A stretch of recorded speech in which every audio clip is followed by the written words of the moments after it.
Ano kaya ang purpose nito? Ba't nagaganyan? Bakit? Anong kailangan? Siyempre, magpapahimas lang ito ng tiyan.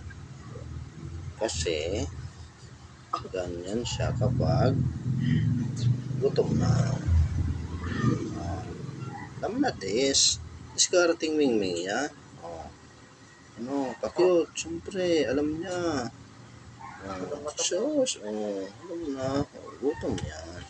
Tara na. Tara na dito. Alam mo na yan. Hindi papakainin na. Discarding matupit siya ni Mingming eh. Di ba?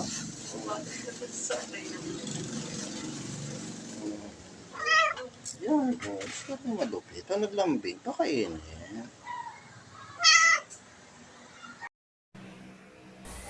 Ganyan naman na siya pag nakakain na. Di ba? Wala nang pakialam sa mundo. Bahala na kayo. Basta ako, solved.